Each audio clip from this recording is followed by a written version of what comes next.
Hello students, I am Hanish Bansal, your business study lecturer. ਤਾਂ students ਅੱਜ ਆਪਾਂ ਬਿਜ਼ਨਸ ਇਨਵਾਇਰਨਮੈਂਟ ਦਾ chapter ਕਰਾਂਗੇ ਜੋ ਪਲੱਸ 2 ਦੀ ਕਲਾਸ ਹੈ, ਪਲੱਸ 2 ਕਮਰਸ ਅਤੇ ਬਿਜ਼ਨਸ ਇਨਵਾਇਰਨਮੈਂਟ ਬਿਜ਼ਨਸ ਸਟੱਡੀ ਦਾ ਤੀਸਰਾ ਚੈਪਟਰ ਹੈ ਜਿਹਦੇ ਵਿੱਚ ਇਹ ਬਹੁਤ ਜ਼ਿਆਦਾ ਇੰਪੋਰਟੈਂਟ ਚੈਪਟਰ ਹੈ। ਤੁਹਾਡੇ ਸਾਹਮਣੇ ਬੁੱਕ ਦੇ ਵਿੱਚ ਦੇਖੋ ਇਹ ਕੰਟੈਂਟ ਦਿੱਤੇ ਹੋਏ ਨੇ, ਇਹ ਆਪਾਂ ਇਸ ਟੌਪਿਕ ਨੂੰ ਪੜ੍ਹਾਂਗੇ। ਅਤੇ ਸਭ ਤੋਂ ਪਹਿਲਾਂ ਜਿਹੜਾ ਮੀਨਿੰਗ ਹੈ, ਮੀਨਿੰਗ ਆਫ ਬਿਜ਼ਨਸ ਇਨਵਾਇਰਨਮੈਂਟ ਪੜ੍ਹਾਂਗੇ। ਦੇਖੋ ਬਿਜ਼ਨਸ ਇਨਵਾਇਰਨਮੈਂਟ ਦਾ ਮੀਨਿੰਗ ਕੀ ਹੈ। ਕਹਿੰਦੇ business environment refer to forces factor and individual institution which are outside the control of the business enterprise but these may affect its performance. ਕਹਿੰਦੇ business environment ਕੀ refer ਕਰਦਾ, ਜਿਹੜੀ ਵੀ ਇੰਟਰਨਲ ਇਨਵਾਇਰਨਮੈਂਟ ਅਤੇ ਐਕਸਟਰਨਲ ਇਨਵਾਇਰਨਮੈਂਟ ਦੋਨੋਂ ਕੀ ਕਰਦੇ ਨੇ, ਇਫੈਕਟ ਕਰਦੇ ਨੇ ਬਿਜ਼ਨਸ ਦੇ ਵਿੱਚ। ਅਤੇ ਉਹਨੂੰ ਇੰਡੀਵਿਜੂਅਲੀ ਇੰਸਟੀਟਿਊਸ਼ਨ ਸਾਰੇ ਜਿਹੜਾ ਵੀ ਸਿਸਟਮ ਹੈ ਬਿਜ਼ਨਸ ਇਨਵਾਇਰਨਮੈਂਟ ਨੂੰ ਇਫੈਕਟ ਕਰਦਾ ਹੈ। ਇਨ ਸਿੰਪਲ ਵਰਡ ਕੀ ਹੈ, the business environment is the surrounding in ਵਿਚ ਬਿਜ਼ਨਸ ਐਗਜ਼ਿਸਟ। ਬਿਜ਼ਨਸ ਇਨਵਾਇਰਨਮੈਂਟ ਦੇ ਵਿੱਚ ਆਲਾ ਦੁਆਲਾ ਜਿਹੜਾ ਬਿਜ਼ਨਸ ਦੇ ਇੰਟਰਨਲ ਐਕਸਟਰਨਲ ਸਾਰੇ ਇਹਦੇ ਵਿੱਚ ਆਉਂਦੇ ਨੇਗੇ।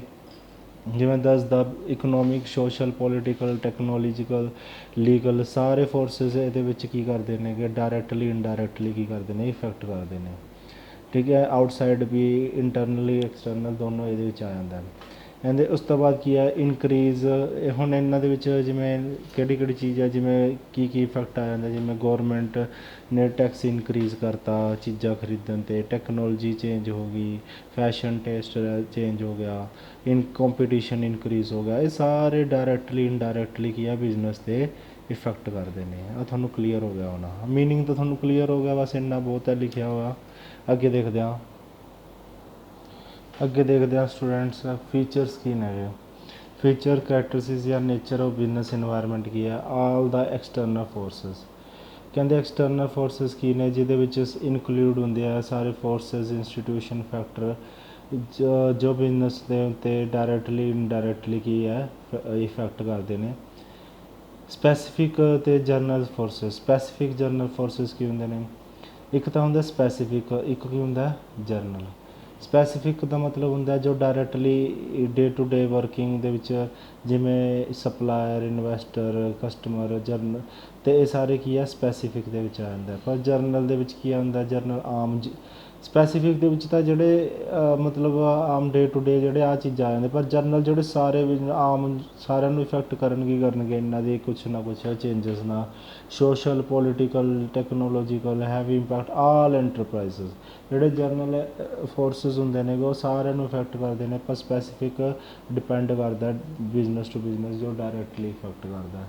ਠੀਕ ਹੈ, ਤਾਂ ਤੁਹਾਨੂੰ ਕਲੀਅਰ। ਪਰ ਜਿਹੜਾ ਜਰਨਲ ਫੋਰਸਿਸ ਹੁੰਦੇ ਨੇ ਉਹ ਇਨਡਾਇਰੈਕਟਲੀ ਇਫੈਕਟ ਕਰਦੇ ਨੇ, ਪਰ ਜਿਹੜੇ ਹੁੰਦੇ ਨੇਗੇ ਸਪੈਸੀਫਿਕ ਉਹ ਡਾਇਰੈਕਟਲੀ ਕਰਦੇ ਨੇ। General indirectly, specific directly. ਅੱਗੇ ਆਉਂਦਾ ਇੰਟਰਲੇਸ਼ਨ। ਤਾਂ ਸਟੂਡੈਂਟਸ ਇੰਟਰਲੇਸ਼ਨ ਕੀ ਹੁੰਦਾ, ਕਹਿੰਦੇ all the forces and factor of business environment are interrelated to each other. ਕਹਿੰਦੇ ਸਾਰੇ ਜਿਹੜੇ ਫੈਕਟਰ ਹੁੰਦੇ ਨੇ ਉਹ ਇੰਟਰਲੇਟ ਕਰਦੇ ਨੇ ਇੱਕ ਦੂਜੇ ਨਾਲ। ਜਿਵੇਂ ਵਿਦ ਯੂਥ, ਇਹ ਸਾਰੀ ਚੀਜ਼ਾਂ ਜਿਵੇਂ ਮੈਂ ਤੁਹਾਨੂੰ ਦੱਸਦਾ। ਜਿਵੇਂ ਇੰਟਰਲੇਸ਼ਨ ਦਾ ਮਤਲਬ ਸਿੰਪਲ ਜਿਹੀ ਲੈਂਗੁਏਜ 'ਚ ਸਮਝ ਲਓ, ਜੇ ਅਗਰ ਦੂਸਰਾ ਬੰਦਾ ਉਹ ਕੋਈ ਕਲਚਰ ਨੂੰ ਅਪਣਾ ਰਿਹਾ ਜਾਂ ਕੋਈ ਉਹਨਾਂ ਦੇ ਕਲਚਰ 'ਚ ਹੈਗਾ ਤਾਂ ਆਪਾਂ ਵੀ ਉਸ ਕਲਚਰ ਨੂੰ ਅਪਣਾ ਲਈਏ ਤਾਂ ਉਹ ਇੰਟਰਲੇਸ਼ਨ ਹੁੰਦਾ। ਇੰਟਰਲੇਸ਼ਨ ਦਾ ਮਤਲਬ ਹੁੰਦਾ ਕਿ ਮੰਨ ਲਓ ਫੋਰਨ ਦੇ ਵਿੱਚ ਵੈਸਟਰਨ ਕਲਚਰ 'ਚ ਫਾਸਟ ਫੂਡ ਖਾਇਆ ਜਾਂਦਾ, ਤਾਂ ਆਪਣੇ ਪਹਿਲਾਂ ਫਾਸਟ ਫੂਡ ਨਹੀਂ ਹੁੰਦਾ ਸੀਗਾ ਤਾਂ ਆਪਾਂ ਵੀ ਉਹਨਾਂ ਦਾ ਕਲਚਰ ਕੀ ਹੈ ਅਪਣਾ ਲਿਆ, ਫਾਸਟ ਫੂਡ ਆਪਾਂ ਵੀ ਖਾਣ ਲੱਗ ਗਏ। ਤਾਂ ਇਹ ਇੰਟਰਲੇਸ਼ਨ ਕਰਦਾ, ਮਤਲਬ ਬਿਜ਼ਨਸ ਇਨਵਾਇਰਨਮੈਂਟ ਇੱਕ ਦੂਜੇ ਨਾਲ ਇੰਟਰਲੇਟ ਕਰਕੇ ਚੱਲਦਾ। ਅੱਗੇ ਆਉਂਦਾ ਅਨਸਰਟਨਿਟੀ। ਅਨਸਰਟਨਿਟੀ ਦਾ ਮਤਲਬ ਕੀ ਹੁੰਦਾ, it is very difficult to predict the changes of business environment as environment is changing very fast. ਕਹਿੰਦੇ ਬਹੁਤ ਜ਼ਿਆਦਾ ਤੇਜ਼ੀ ਨਾਲ ਇਨਵਾਇਰਨਮੈਂਟ ਚੇਂਜ ਹੋ ਰਿਹਾ। IT, fashion industry, frequent and fast changes are taking place.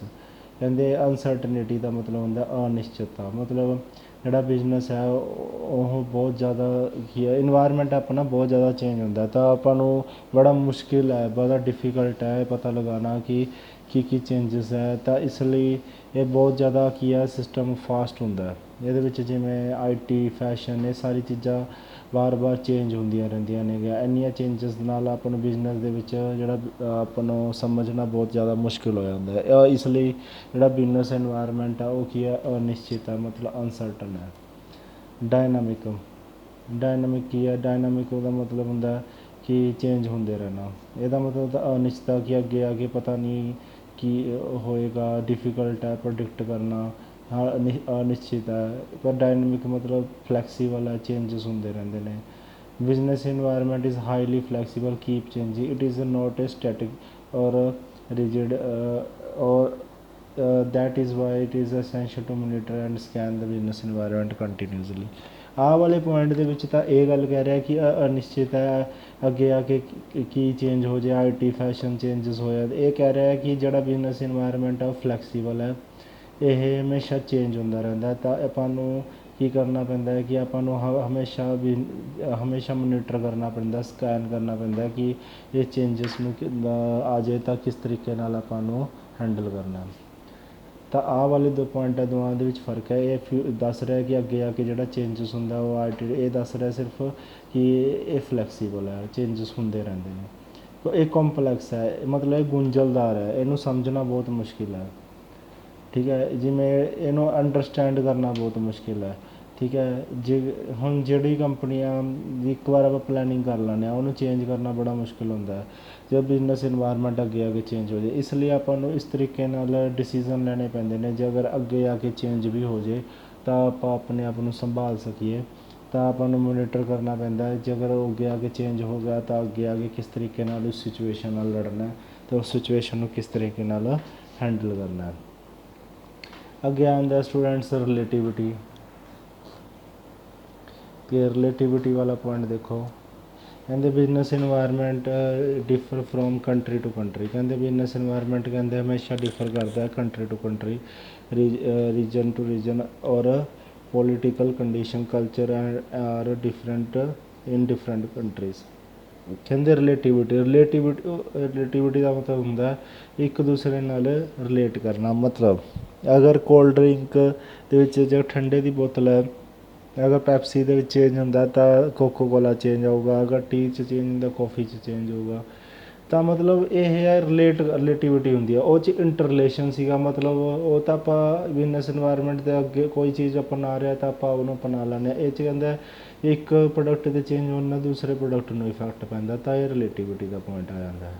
ਇਹ ਬਹੁਤ ਜ਼ਿਆਦਾ ਡੀਪਲੀ ਪੁਆਇੰਟ ਹੁੰਦੇ ਨੇ ਕਿ ਜਿਹੜੇ ਹਰੇਕ ਦੀ ਅਲੱਗ ਅਲੱਗ ਗੱਲ ਹੁੰਦੀ ਹੈ। ਰਿਲੇਟਿਵਿਟੀ ਦੱਸਦਾ ਕਿ ਆਪ ਇੱਕ ਪ੍ਰੋਡਕਟ ਦੇ ਚੇਂਜ ਨਾਲ ਦੂਸਰੇ ਪ੍ਰੋਡਕਟ ਦੇ ਉੱਤੇ ਕੀ ਇਫੈਕਟ ਪੈਂਦਾ। ਠੀਕ ਹੈ, ਕੰਪਲੈਕਸ ਹੈ, ਗੁੰਝਲਦਾਰ ਹੈ। ਮਤਲਬ ਬਹੁਤ ਸਾਰਾ ਬਿਜ਼ਨਸ ਇੰਨਾ ਜ਼ਿਆਦਾ ਵੱਡਾ ਅਤੇ ਆਪਾਂ ਨੂੰ ਬਹੁਤ ਸਾਰੇ ਇਨਵਾਇਰਮੈਂਟ ਨੇ ਜਿਨ੍ਹਾਂ ਦੇ ਵਿੱਚ ਆਪਾਂ ਨੂੰ ਡਿਫੀਕਲਟੀ ਹੋ ਜਾਂਦੀ ਹੈ ਇਹਨੂੰ ਸਮਝਣਾ, ਇਹ ਕੀ ਕਰਨਾ, ਇਹ ਕੀ ਨਹੀਂ। ਗੁੰਝਲਦਾਰ ਹੈ। ਡਾਇਨਾਮਿਕ ਮਤਲਬ ਇਹ ਹਮੇਸ਼ਾ ਫਲੈਕਸੀਬਿਲਿਟੀ ਰਹਿੰਦੀ ਹੈ, ਇਹ 'ਚ ਹਮੇਸ਼ਾ ਚੇਂਜ ਹੁੰਦਾ ਹੀ ਰਹਿੰਦਾ। ਅਨਸਰਟਨੇਟ ਅਨਿਸ਼ਚਿਤ ਹੈ, ਮਤਲਬ ਅੱਗੇ ਆ ਕੇ ਕੀ ਹੋ ਸਕਦਾ ਹੈ, ਚੇਂਜਸ ਹੋਣ ਨਾਲ ਆਪਾਂ ਨੂੰ ਨੁਕਸਾਨ ਵੀ ਹੋ ਸਕਦਾ। ਇੰਟਰਲੇਸ਼ਨ ਦਾ ਮਤਲਬ ਹੁੰਦਾ ਕਿ ਆਪਾਂ ਕੋਈ ਦੂਸਰੇ ਕਲਚਰ ਦੀ ਚੀਜ਼ ਆਪਾਂ ਅਪਣਾ ਲਈਏ। ਤੁਹਾਨੂੰ ਮੈਂ ਸਾਰਾ ਦੱਸ ਹੀ ਦਿੱਤਾ, ਅੱਗੇ ਤੁਹਾਨੂੰ ਕਲੀਅਰ ਹੋ ਗਿਆ ਹੋਣਾ ਸਟੂਡੈਂਟਸ। ਇਹਦੇ ਨਾਲ ਰਿਲੇਟਡ ਕੇਸ ਸਟੱਡੀ ਦੇਖਦੇ ਆਪਾਂ। ਦੇਖੋ ਸਟੂਡੈਂਟ, ਇਹਦੇ ਨਾਲ ਰਿਲੇਟਡ ਕੇਸ ਸਟੱਡੀ ਕਹਿੰਦੇ it may be difficult to know the extent of the relative impact of the social, economic, political, technological, legal factor on changes in demand of a product in market ਵਿਚ feature highlight ਕਰ ਰਿਹਾ। ਹੁਣ ਦੇਖੋ ਇਹਦੇ ਵਿੱਚ ਬਹੁਤ ਸਾਰੇ social ਸਾਰਾ ਕੁਛ ਚੇਂਜਸ ਦੀ ਗੱਲਾਂ ਕਰ ਰਹੇ ਨੇਗੇ। ਕਹਿੰਦੇ ਜਿਹਦੇ ਵਿੱਚ ਸਾਰੇ ਸੋਸ਼ਲ, ਪੋਲੀਟੀਕਲ, ਟੈਕਨੋਲੋਜੀ ਸਾਰੇ ਕਿਤੇ ਕੁਛ ਨਾ ਕੋਈ ਪ੍ਰੋਡਕਟ ਦੀ ਚੇਂਜਸ ਹੋਈ ਆ ਤਾਂ ਬੜਾ ਡਿਫੀਕਲਟ ਹੈ। ਤਾਂ ਡਿਫੀਕਲਟ ਵੀ ਯੂਜ਼ ਕਰ ਲਿਆ ਤਾਂ ਇਹ ਕੀ ਹੈ ਕਿ ਕੰਪਲੈਕਸ ਦਾ ਪੁਆਇੰਟ ਆ ਗਿਆ। ਇਹਨਾਂ ਨੇ ਪੁੱਛਿਆ ਫੀਚਰ ਕਿਹੜਾ ਆ ਗਿਆ, ਫੀਚਰ ਹੁਣ ਮੈਨੂੰ ਪੜ੍ਹ ਕੇ ਹਟੇ ਸੀ, ਉਹਦੇ ਵਿੱਚ ਕੰਪਲੈਕਸ ਦਾ ਪੁਆਇੰਟ ਆ ਜਾਂਦਾ। ਕਹਿੰਦੇ ਦੋ ਬਿਗ ਬੈਨਰ ਲਗਾਏ। ਠੀਕ ਹੈ, ਦੋ ਮੂਵੀ ਸੇਮ ਡੇ ਰਿਲੀਜ਼ ਹੋਈ। ਇੱਕ ਮੂਵੀ ਕੁਛ ਅਨਐਥੀਕਲ ਹੋਣ ਕਰਕੇ ਰਿਲੀਜ਼ ਨਹੀਂ ਹੋ ਪਾਈ, ਦੂਜੀ ਮੂਵੀ ਉਹ ਬਹੁਤ ਜ਼ਿਆਦਾ ਪ੍ਰੋਫਿਟ ਕਮਾ ਗਈ। ਮਤਲਬ ਇੱਕ ਮੂਵੀ ਨਾਲ ਨਾ ਹੋਣ ਲੱਗਣ ਕਰਕੇ ਦੂਜੀ ਮੂਵੀ ਇਫੈਕਟ ਕਰ ਗਈ। ਤਾਂ ਕਿਹੜਾ ਪੁਆਇੰਟ ਹੈ, ਰਿਲੇਟਿਵਿਟੀ ਦਾ ਆ ਜਾਂਦਾ ਹੈ। ਦੂਸਰਾ ਅਗਰ ਡਿਮੈਂਸ਼ਨ ਦੀ ਗੱਲ ਕਰੋ ਤਾਂ ਸੋਸ਼ਲ ਇਨਵਾਇਰਮੈਂਟ ਆਉਂਦਾ। ਹੁਣ ਤੁਸੀਂ ਡਿਮੈਂਸ਼ਨ ਵਾਲੇ ਪੜ੍ਹੇ ਨਹੀਂ ਗਏ, ਬਸ ਤੁਸੀਂ ਇੰਨਾ ਇਹ ਵਾਲਾ ਯਾਦ ਰੱਖਣਾ। ਜਦੋਂ ਤੁਸੀਂ ਹੁਣ ਪੜ੍ਹੋਗੇ ਉਸ ਤੋਂ ਬਾਅਦ ਤੁਹਾਨੂੰ ਪਤਾ ਲੱਗ ਜਾਏਗਾ ਕਿਵੇਂ ਸੋਸ਼ਲ ਇਨਵਾਇਰਮੈਂਟ ਹੈ। ਅੱਗੇ ਦੇਖਦੇ ਹਾਂ ਸਟੂਡੈਂਟਸ, ਇੰਪੋਰਟੈਂਸ ਕੀ ਹੈ ਬਿਜ਼ਨਸ ਇਨਵਾਇਰਮੈਂਟ ਦੀ। ਕਹਿੰਦੇ the understanding the awareness of business environment. and every businessman has ignorance about business environment can throw the businessman out of the from the market. Proper understanding and awareness about the business environment bring lots of benefit for the businessman, and these benefits are ਕਿਹੜੇ benefits ਨੇ? Enable the firm to identify opportunity and getting first mover advantages। ਇਹਦਾ ਮਤਲਬ ਕੀ ਹੈ? ਦੇਖੋ students, ਇਹਦਾ ਮਤਲਬ ਇਹ ਹੈ, ਕਹਿੰਦੇ ਜਿਹੜਾ ਬਿਜ਼ਨਸਮੈਨ ਸਭ ਤੋਂ ਪਹਿਲਾਂ ਕੋਈ ਚੀਜ਼ ਦੀ ਕ੍ਰੀਏਟੀਵਿਟੀ ਕਰਦਾ ਔਰ ਸਭ ਤੋਂ ਜ਼ਿਆਦਾ ਪਹਿਲਾਂ ਕੀ ਕਰਦਾ, ਫਸਟ ਮੂਵ ਕਰ ਲੇ ਤਾਂ ਉਹ ਬੰਦਾ ਜ਼ਿਆਦਾ ਪ੍ਰੋਫਿਟ ਕਮਾ ਜਾਂਦਾ। ਫੋਰ ਐਗਜ਼ਾਮਪਲ, ਜੇ ਅਗਰ ਆਪਾਂ ਵਟਸਐਪ ਦੀ ਗੱਲ ਕਰੋ, ਉਸ ਟਾਈਮ ਦੀ ਗੱਲ ਹੈ ਜਿਸ ਦਿਨ ਪਹਿਲੀ ਵਾਰ ਵਟਸਐਪ ਆਈ ਸੀ ਤਾਂ ਵਟਸਐਪ ਕਿੰਨਾ ਜ਼ਿਆਦਾ ਪ੍ਰੋਫਿਟ ਕਮਾ ਗਈ ਸੀਗੀ। ਤਾਂ ਉਸ ਟਾਈਮ ਉਹਦਾ ਕੰਪੀਟੀਟਰ ਇੰਨੇ ਜ਼ਿਆਦਾ ਨਹੀਂ ਹੁੰਦੇ ਸੀਗੇ, ਜਿਸ ਵਜ੍ਹਾ ਨਾਲ ਬਹੁਤ ਜ਼ਿਆਦਾ ਬੈਨੀਫਿਟ ਕਮਾ ਗਏ। ਉਸ ਲਈ ਉਹਨੂੰ ਬੀਟ ਕਰਨ ਲਈ ਹੋਰ ਵੀ ਬਹੁਤ ਸਾਰੀ ਚੀਜ਼ਾਂ ਬਣੀਆਂ, ਆਹ ਇੱਕ ਬਹੁਤ ਸਾਰੀ ਚੀਜ਼ਾਂ ਬਣੀਆਂ, ਬਟ ਉਹ ਇੰਨਾ ਜ਼ਿਆਦਾ ਪ੍ਰੋਫਿਟ ਨਹੀਂ ਕਮਾ ਪਾਈ ਜਿੰਨਾ ਜ਼ਿਆਦਾ ਵਟਸਐਪ ਕਮਾ ਗਈ। ਤਾਂ ਇਹ ਕੀ ਹੈ ਕਿ ਇੱਕ ਮਾਰਕੀਟ 'ਚ ਜਿਹੜਾ ਪ੍ਰੋਡਕਟ ਆਪਾਂ ਲਾਂਚ ਕਰਦੇ ਹਾਂ ਫਸਟ ਮੂਵ ਕਰ ਦਿੰਦਾ ਤਾਂ ਉਹ ਆਪਾਂ ਨੂੰ ਬਹੁਤ ਜ਼ਿਆਦਾ ਉਸ ਦੇ ਉੱਤੇ ਕੀ ਹੁੰਦਾ, ਐਡਵਾਂਟੇਜਸ ਹੁੰਦੀਆਂ ਨੇ। ਠੀਕ ਹੈ, ਤਾਂ ਇਹੀ ਪੁਆਇੰਟ ਇਹਦੇ ਅੰਦਰ ਆ ਜਾਂਦਾ। ਅੱਗੇ ਦੇਖੋ ਸਟੂਡੈਂਟਸ, ਠੀਕ ਹੈ, ਉਹੀ ਮੈਂ ਤੁਹਾਨੂੰ ਦੱਸਿਆ ਸੀ ਜਿਵੇਂ WhatsApp number 1 is mobile chat. ਤਾਂ ਮਤਲਬ ਫਸਟ ਮੂਵਰ ਐਡਵਾਂਟੇਜਸ ਦਾ ਬਸ ਇਹੀ ਮਤਲਬ ਹੈ ਕਿ ਕੋਈ ਬਿਜ਼ਨਸ ਬਹੁਤ ਜ਼ਿਆਦਾ ਪ੍ਰੋਫਿਟ ਕਮਾ ਸਕਦਾ ਜੇਕਰ ਉਹ ਮਾਰਕੀਟ ਦੇ ਵਿੱਚ ਸਭ ਤੋਂ ਪਹਿਲਾਂ ਲੀਡ ਕਰਦਾ, ਸਭ ਤੋਂ ਪਹਿਲਾਂ ਮੂਵ ਕਰਦਾ। ਕਲੀਅਰ ਹੈ ਗੱਲ? ਅੱਗੇ ਦੇਖੋ, helps the firm to identify the threats and early warning signal. The businessmen who are able to scan and understand the business environment on time get a warning signal to deal with the constraints or the negative policy of the business environment. Timely scanning of business environment and are qualitative information which businessmen get is taken as warning signal and changes in the company are made. For example, on scanning the businessman, the Maruti Udyog company go to qualitative information that is more foreign car manufacturing company are going to set up their business in India. They took it is as a warning signal and started increasing their production capacity. The Maruti company accepted the entry of foreign car company as warning signal and increased their production to supply the car without any waiting period to complete with the new company। देखो students, सब तो second point ਕੀ ਹੈ, help the firm to identify the threats and warning signal. ਇਹਦਾ point ਦਾ ਮਤਲਬ ਧਿਆਨ ਨਾਲ ਸਮਝ ਲਓ। ਕਹਿੰਦੇ ਬਿਜ਼ਨਸ ਦੇ ਵਿੱਚ ਬਾਰ ਚੇਂਜ ਹੁੰਦੇ ਰਹਿੰਦੇ ਨੇਗੇ ਅਤੇ ਆਪਾਂ ਨੂੰ ਕੁਛ ਵਾਰਨਿੰਗ ਵੀ ਮਿਲਦੀ ਹੈ, ਜਿਵੇਂ ਕਿ ਹਾਂ ਜੇਕਰ ਤੁਸੀਂ ਅੱਗੇ ਜਲਦੀ ਕੁਛ ਨਾ ਕੀਤਾ ਤਾਂ ਤੁਸੀਂ ਬਹੁਤ ਜ਼ਿਆਦਾ ਘਾਟੇ 'ਚ ਜਾ ਸਕਦੇ ਹੋ। ਉਹ ਵਾਰਨਿੰਗ ਸਿਗਨਲ ਕਿਵੇਂ? ਫੋਰ ਐਗਜ਼ਾਮਪਲ, ਜਿਵੇਂ ਇੱਕ ਮਾਰੂਤੀ ਉਦਯੋਗ ਕੰਪਨੀ ਹੈ, ਉਹਨੂੰ ਇੱਕ ਵਾਰਨਿੰਗ ਮਿਲੀ, ਜਿਵੇਂ ਮੈਂ ਤੁਹਾਨੂੰ ਇੱਥੇ ਪੜ੍ਹਿਆ, ਵਾਰਨਿੰਗ ਮਿਲੀ ਕਿ ਹਾਂ ਵੀ ਫੋਰਨ ਦੀ ਕੋਈ ਕੰਪਨੀ ਹੈ, ਉਹ ਕਾਰ ਲਾਂਚ ਕਰੇਗੀ। ਜੇਕਰ ਉਹਨੇ ਉਹ ਇੱਥੇ ਆ ਕੇ ਮਾਰਕੀਟ 'ਚ ਟਿੱਕੀ ਤਾਂ ਤੁਹਾਡੀ ਲੋਕਾਂ ਨੇ ਕਾਰ ਨੂੰ ਪਸੰਦ ਨਹੀਂ ਕਰਨਾ, ਫਿਰ ਤੁਸੀਂ ਇੰਨਾ ਜ਼ਿਆਦਾ ਸਟਰਗਲ ਕਰਦੇ ਰਹਿ ਜਾਓਗੇ, ਪਰ ਤੁਸੀਂ ਜ਼ਿਆਦਾ ਪ੍ਰੋਫਿਟ ਨਹੀਂ ਕਮਾ ਪਾਓਗੇ। ਤਾਂ ਮਾਰੂਤੀ ਨੇ ਕੀ ਕੀਤਾ, ਇਸ ਚੀਜ਼ ਨੂੰ ਸੀਰੀਅਸ ਲੈ ਕੇ ਅੱਗੇ ਮਤਲਬ ਲੋਕਾਂ ਨੂੰ ਇਸ ਹਿਸਾਬ ਨਾਲ, ਮਿਡਲ ਕਲਾਸ ਲੋਕਾਂ ਨੂੰ ਵੀ ਇਸ ਹਿਸਾਬ ਨਾਲ ਕਾਰਾਂ ਵੇਚਣੀਆਂ ਚਾਲੂ ਕਰਤੀਆਂ ਕਿ ਕਿਸ਼ਤਾਂ 'ਤੇ, ਕਿ ਹਾਂ ਬਈ ਤੁਸੀਂ ਅੱਗੇ ਆ ਕੇ ਮਤਲਬ ਜਦੋਂ ਕੰਪਨੀ ਆਵੇ ਵੀ ਤਾਂ ਮਾਰਕੀਟ ਦੇ ਵਿੱਚ ਤਾਂ ਉਹ ਲੋਕ ਉਹਨੂੰ ਖਰੀਦਣੇ ਆ, ਕਿਉਂਕਿ ਉਹਨਾਂ ਕੋਲ ਪਹਿਲੀ ਜਿਹੜੀ ਉਹਨਾਂ ਦੀ ਡਿਮਾਂਡ ਆ ਮਾਰੂਤੀ ਨੇ ਪੂਰੀ ਕਰ ਚੁੱਕਿਆ ਹੁੰਦਾ। ਤਾਂ ਉਹ ਫੋਰਨ ਵਾਲਾ ਬੰਦਾ ਜੇਕਰ ਆਉਂਦਾ ਵੀ ਹੈ ਤਾਂ ਉਹ ਉੱਥੇ ਸਰਵਾਈਵ ਨਾ ਕਰ ਪਾਏ, ਤਾਂ ਜਿਸ ਵਜ੍ਹਾ ਨਾਲ ਇਹ ਵਾਰਨਿੰਗ ਸਿਗਨਲ ਨੂੰ ਕਰ ਲੈਣਾ ਪੈਂਦਾ ਤਾਂ ਜੋ ਬਿਜ਼ਨਸ ਇਨਵਾਇਰਮੈਂਟ ਦੇ ਚੇਂਜਸ ਹੋਣ ਨਾਲ ਤਾਂ ਕੰਪੀਟੀਸ਼ਨ 'ਚ ਬਣਿਆ ਰਹਿਣਾ, ਤਾਂ ਇਹ ਸਾਰੀ ਚੀਜ਼ਾਂ ਨੂੰ ਸਮਝਣਾ ਪੈਂਦਾ। ਇਸ ਲਈ ਆਹ ਵਾਲਾ ਪੁਆਇੰਟ ਇਹਦੇ ਅੰਦਰ ਆ ਜਾਂਦਾ ਬਿਜ਼ਨਸ ਇਨਵਾਇਰਮੈਂਟ 'ਚ। ਅੱਗੇ ਦੇਖੋ, helpful in tapping and assembling resources. ਕਹਿੰਦੇ businessman have to supply the goods to market according to the demand in market. To supply output they need input raw materials. They acquire raw material and other resources keeping in mind the output demanded in the environment. They select resources according to availability in environment and demand of output in environment.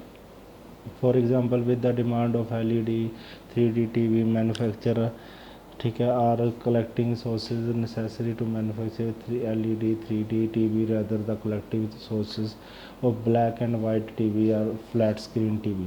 ਹੁਣ ਇਹਦੇ ਵਿੱਚ simple ਜੀ ਗੱਲ ਹੈ ਕਿ helpful in tapping and assembly sourcing. ਕਹਿੰਦੇ ਕੋਈ ਚੀਜ਼ ਪਹਿਲੀ ਪ੍ਰੋਡਕਟ ਮਾਰਕੀਟ 'ਚ ਬਣੀ ਹੋਈ ਆ, ਉਸ ਚੀਜ਼ ਨੂੰ ਕੀ ਕਰਨਾ, ਅਸੈਂਬਲ ਜਾਂ ਮੋਡੀਫਾਈ ਕਰਕੇ ਟੈਪਿੰਗ ਕਰਕੇ ਉਸ ਨੂੰ ਨया ਚੀਜ਼ ਬਣਾ ਦੇਣਾ। ਫੋਰ ਐਗਜ਼ਾਮਪਲ ਜਿਹੜਾ TV ਹੈ, TV ਨੂੰ ਆਪਾਂ ਪਹਿਲਾਂ ਤੁਹਾਨੂੰ ਪਤਾ ਬਾਕਸ ਦੇ ਵਿੱਚ TV ਹੁੰਦਾ ਸੀ, ਫਿਰ ਉਸ ਤੋਂ ਬਾਅਦ LED ਆਈ, LED ਤੋਂ ਬਾਅਦ ਪਹਿਲਾਂ LCD ਆਈ, ਫਿਰ LED ਆਈ, ਫਿਰ 3D ਆ। ਇਸ ਤਰੀਕੇ ਨਾਲ TV ਚੇਂਜ ਹੁੰਦਾ ਰਿਹਾ।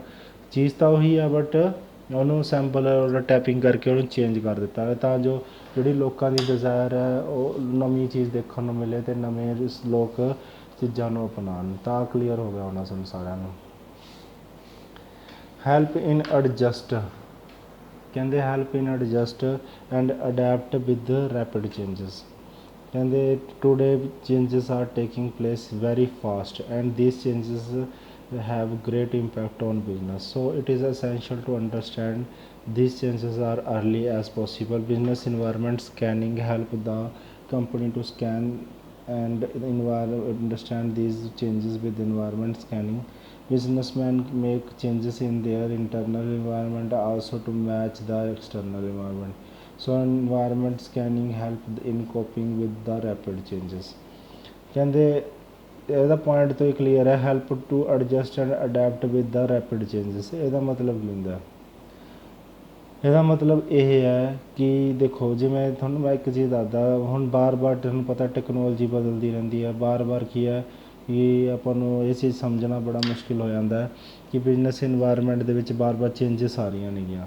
ਹੁਣ ਫੋਰ ਐਗਜ਼ਾਮਪਲ ਜਿਵੇਂ ਮੈਂ ਤੁਹਾਨੂੰ ਸਮਝਾਉਂਦਾ, ਠੀਕ ਹੈ, ਜਿਵੇਂ ਦੇਖੋ ਹੁਣ ਮੋਬਾਈਲ ਹੈ, ਇੱਕ ਮੋਬਾਈਲ ਜੇ ਅਗਰ ਆਪਾਂ 1 GB ਦਾ ਪਹਿਲਾਂ 1 GB ਦਾ ਯੂਜ਼ ਕਰਦੇ ਸੀਗੇ, ਕੰਪੀਟੀਸ਼ਨ ਇੰਨਾ ਜ਼ਿਆਦਾ ਹੋ ਗਿਆ, ਹੁਣ 1 GB ਤੋਂ ਅਬ ਹੁਣ ਸਾਰੇ 1 GB ਯੂਜ਼ ਕਰ ਰਹੇ ਨੇ, ਸਾਰੇ 1 GB ਸਾਰੀ ਜਗ੍ਹਾ 'ਤੇ ਵੇਚ ਰਹੇ ਨੇ। ਫਿਰ ਕਸਟਮਰ ਨੂੰ ਕੀ ਹੈ, ਨਵੀਂ ਚੀਜ਼ ਚਾਹੀਦੀ ਹੈ। ਜਦੋਂ ਮਾਰਕੀਟ 'ਚ 2 GB ਲਾਂਚ ਹੋਇਆ ਰੈਮ ਵਾਲਾ, 2 GB ਰੈਮ, ਤਾਂ ਫਿਰ ਕਸਟਮਰ ਨੇ 1 GB ਨੂੰ ਛੱਡ ਕੇ 2 GB ਵਾਲੇ ਦੇ ਪਿੱਛੇ ਭੱਜੇ, ਫਿਰ 4 GB ਦੇ, ਫਿਰ 8 GB ਦੇ। ਮਤਲਬ ਹਰ ਵਾਰ ਰੈਪਿਡ ਚੇਂਜਸ ਹੋਣ ਨਾਲ ਜਿਹੜੇ ਪਹਿਲਾਂ ਮਾਰਕੀਟ ਸੀ ਉਹਨੂੰ ਕੀ ਹੈ ਉਹ ਕਮਜ਼ੋਰ ਹੋ ਜਾਂਦੀ ਹੈ, ਜਿਹੜੀ ਨਈ ਚੀਜ਼ ਆਉਂਦੀ ਆ ਉਹ 'ਤੇ ਲੋਕ ਜ਼ਿਆਦਾ ਭੱਜਦੇ ਨੇ। ਮਤਲਬ ਇਸ ਲਈ ਹਰੇਕ ਜਿਹੜੀ ਡਿਮਾਂਡ ਹੈ ਉਹ ਲੋਕਾਂ ਦੀ ਜ਼ਿਆਦਾ ਹੋਣ ਕਰਕੇ ਤਾਂ ਟੈਕਨੋਲੋਜੀ ਬਾਰ ਚੇਂਜ ਹੁੰਦੀ ਹੈ, ਜਿਸ ਵਜ੍ਹਾ ਨਾਲ ਆਪਾਂ ਨੂੰ ਕੰਪੀਟੀਸ਼ਨ 'ਚ ਰਹਿਣ ਵਾਸਤੇ ਇਹਨਾਂ ਚੀਜ਼ਾਂ ਨੂੰ ਸੋਚਣਾ ਪੈਂਦਾ ਅਤੇ ਇਹਨਾਂ ਦੇ ਮੁਤਾਬਿਕ ਹੀ ਆਪਾਂ ਨੂੰ ਕੀ ਕਰਨੇ ਪੈਂਦੇ ਨੇ, ਡਿਸੀਜ਼ਨ ਲੈਣੇ ਪੈਂਦੇ ਨੇਗੇ। ਅੱਗੇ ਦੇਖਦੇ ਹਾਂ ਸਟੂਡੈਂਟਸ। ਐਂਡ ਦੇ ਅਸਿਸਟਿੰਗ ਇਨ ਪਲੈਨਿੰਗ ਐਂਡ ਪੋਲਿਸੀ ਮੇਕਿੰਗ। देखो the major strategy or plans are and policy is in organization are formed keeping in mind business environment, because the policy and be made keeping in mind the environmental factor. Scanning of environmental factor help in finding out the opportunity of business, and strategy can be made grab this opportunity. For example, on scanning the Indian business environment, we found there is great scope of tourism industry in our country, so businessmen are planning strategy grab their opportunity. Various hotel, private, public sector, ITC group in new strategy for tourists. These are separate travel segment set up, and separate leisure and fun segment is set up to get benefit up to upcoming tourist industry। ਕਹਿੰਦੇ ਅਸਿਸਟਿੰਗ ਇਨ planning and policy making. ਕਹਿੰਦੇ plan ਅਤੇ policy ਇਸ ਤਰੀਕੇ ਨਾਲ ਬਣਾਓਗੇ ਤੁਹਾਡੇ business environment ਜਿੰਨਾ change ਹੁੰਦਾ ਵੀ ਰਹੇ ਤਾਂ ਉਸ ਹਿਸਾਬ ਨਾਲ ਤੁਹਾਨੂੰ ਜ਼ਿਆਦਾ ਤੋਂ ਜ਼ਿਆਦਾ ਵੀ ਬੈਨੀਫਿਟ ਹੋਵੇ। ਜਿਵੇਂ ਫੋਰ ਐਗਜ਼ਾਮਪਲ ਕੋਈ ਵੀ ਟੂਰਿਸਟ ਇੰਡਸਟਰੀ ਹੈ ਤਾਂ ਉਸ ਨੂੰ ਇਸ ਤਰੀਕੇ ਨਾਲ ਆਪਣੇ ਆਪ ਨੂੰ ਪ੍ਰੈਜੈਂਟ ਕਰਨਾ ਚਾਹੀਦਾ ਕਿ ਟੂਰਿਸਟ ਨੂੰ ਰਹਿਣ ਦਾ, ਠਹਿਰਾਉਣ ਦਾ, ਉਹਨਾਂ ਦੇ ਐਂਟਰਟੇਨਮੈਂਟ ਦਾ, ਉਹਨਾਂ ਦੇ ਖਾਣ ਪੀਣ ਦਾ ਇਸ ਹਿਸਾਬ ਨਾਲ ਇੰਤਜ਼ਾਮ ਕਰਨਾ ਚਾਹੀਦਾ ਤਾਂ ਜੋ ਟੂਰਿਸਟ ਵੀ ਉੱਥੇ ਆਉਣ ਅਤੇ ਉਹ ਆਪਣਾ ਇੰਜੋਏ ਵਧੀਆ ਤਰੀਕੇ ਨਾਲ ਕਰਨ। ਤਾਂ ਉਹਨਾਂ ਨੂੰ ਵੀ ਉਸ ਹਿਸਾਬ ਨਾਲ ਸਟ੍ਰੈਟਜੀ ਬਣਾਉਣਾ ਪੈਂਦਾ ਹੈ ਕਿ ਉਹ ਜ਼ਿਆਦਾ ਤੋਂ ਜ਼ਿਆਦਾ ਉਹ ਇਸ ਦੇ ਵਿੱਚ ਬੈਨੀਫਿਟ ਕਮਾ ਸਕਣ। ਤਾਂ ਉਹਨਾਂ ਨੂੰ ਮਤਲਬ ਕੋਈ ਵੀ ਫਿਊਚਰ ਵਾਸਤੇ ਪਲੈਨਿੰਗ ਵਾਸਤੇ ਆਪਾਂ ਨੂੰ ਇਸ ਤਰੀਕੇ ਨਾਲ ਤਿਆਰ ਰਹਿਣਾ ਚਾਹੀਦਾ ਤਾਂ ਜੋ ਆਪਾਂ ਨੂੰ ਜ਼ਿਆਦਾ ਤੋਂ ਜ਼ਿਆਦਾ ਬੈਨੀਫਿਟ ਹੋ ਸਕੇ। ਪਰ ਇੰਪਰੂਵ ਇਨ ਪਰਫੋਰਮੈਂਸ ਨੈਕਸਟ ਪੁਆਇੰਟ ਹੈ ਵਿਦ ਕੰਟੀਨਿਊ ਸਕੈਨ ਹੋ। ਜਦੋਂ ਜ਼ਿਆਦਾ ਬਿਜ਼ਨਸ ਸਕੈਨ ਹੋ ਜਾਏ, ਮਤਲਬ ਬਿਜ਼ਨਸ ਸਕੈਨ ਕਰ ਰਹੇ ਹਾਂ ਤਾਂ ਆਪਾਂ ਨੂੰ ਪਤਾ ਲੱਗਦਾ ਕਿ ਇਸ ਤਰੀਕੇ ਨਾਲ ਕਿ ਆਪਾਂ ਨੂੰ ਇੰਪਰੂਵਮੈਂਟ ਕਰਨੀ ਚਾਹੀਦੀ ਹੈ ਇੰਟਰਨਲ ਅਤੇ ਐਕਸਟਰਨਲ ਇਨਵਾਇਰਮੈਂਟ ਦੇ ਵਿੱਚ, ਤਾਂ ਜੋ ਮਾਰਕੀਟ ਦੇ ਵਿੱਚ ਆਪਾਂ ਜ਼ਿਆਦਾ ਤੋਂ ਜ਼ਿਆਦਾ ਬੈਨੀਫਿਟ ਕਮਾ ਸਕੀਏ। ਤਾਂ ਸਟੂਡੈਂਟ ਤੁਹਾਨੂੰ ਇੱਥੇ ਤੱਕ ਕਲੀਅਰ ਹੋ ਗਿਆ ਹੋਣਾ, ਬਾਕੀ ਆਪਾਂ ਨੈਕਸਟ ਕਲਾਸ ਦੇ ਵਿੱਚ ਕਰਾਂਗੇ। ਆਪਣਾ ਖਿਆਲ ਰੱਖੋ, ਸੁਰੱਖਿਅਤ ਰਹੋ, ਜੈ ਹਿੰਦ।